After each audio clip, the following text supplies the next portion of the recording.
So you've been given an equation like this and you've been asked to find the limit as x approaches 0 of something similar. Now when trigonometry is involved, things get a little more challenging. One thing is, if you plug in 0 for this expression over here, you're going to get indeterminate. Now there are two ways to solve this, and one can be used for any limit but involves a calculator, so I strongly advise you to know if your teacher allows this or not. But it's a good way to understanding how limits work. So, like always, I suggest you, if you're using this method, you break it up into the left and the right side. So, if you're approaching 0 from the above, what you can do is you can simply plug in x values that are getting smaller and smaller in the positive side to 0. And if it's not oscillating, you will see a trend. Now, if it is oscillating, most likely the limit does not exist. But if you keep on plugging smaller values, I would suggest more than 3 sometimes, you could see the trend very easily. Same way you could do it for negative values. Just get closer to 0.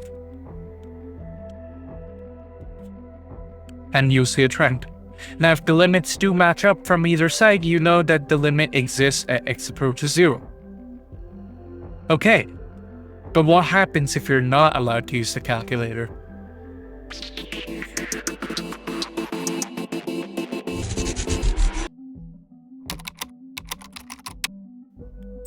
Alright, to do squeeze theorem, let's understand this part right here.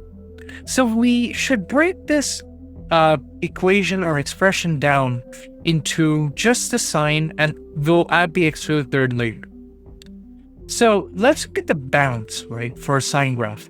Now, sine graph is something like this. It oscillates between -1 and 1, and it never exceeds that point. And that's how we do the limit. That's our key component for the limit. The bounds will always be there for a sine or cosine graph. So you take advantage of that. So you look at this, right? You have sine of 4 over x. Now that, you might say, is not equal to sine of x, right? Because the 4 over x, it's a shift. And you're correct, it is a shift, but it's a horizontal shift. It has no effect on our vertical bounds. And let me prove that to you. So let's say I take a really small number for x, right? Sine of 4 over 0.01. Now, let me ask you this. Isn't that basically the same as if we put sine of x, where x is 4 over 0.01? It's the exact same thing. So it will follow the exact same bounds as sine of x. So we got that clarified. So it will follow the same bounds. So sine of 4 over x is less -1 is less than sine of 4 over x is less than or equal to 1. And we have these bounds. Perfect. Now what to do about this extra third? Well, this is basically the amplitude. You're multiplying it on the outside. So your amplitude is basically multiplying your bounds. So I'm going to multiply the extra third with my bounds. Same thing. This would be extra third sine 4 over x is less than or equal to x to the third. Alright, now we got the bounds. We're set up for squeeze theorem. Now what exactly is squeeze theorem? So squeeze theorem, right, is basically this. Let's say I'm trying to find the limit as x approaches d of graph g, right? But I don't know how to calculate this.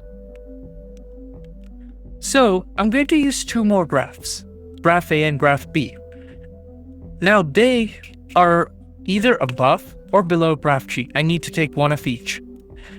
So graph A and graph B are meeting at the same point at x equals d, and they're compressing graph G right here in between them.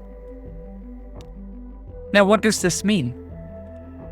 Let's say I say the limit as x approaches d of a is greater than limit as x approaches d of g is greater than limit as x approaches d of b.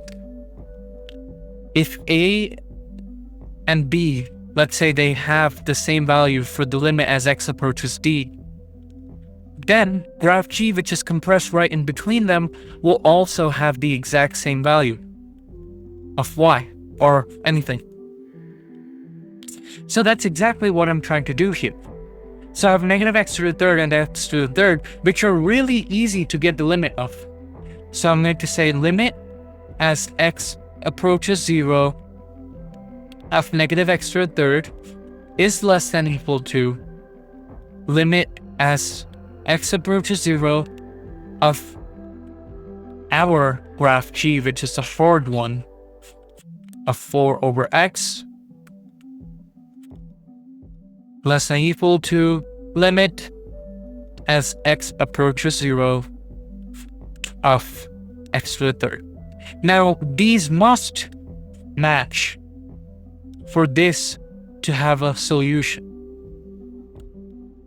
Now, in our case, they do match. The bounds do match, so we clearly have a limit as x approaches 0, limit as x approaches 0 of negative x to the third is 0, and the same thing goes here. Limit as x approaches 0 of x to the third is 0. So the answer for this question is also 0, being tightly compressed between the bounds.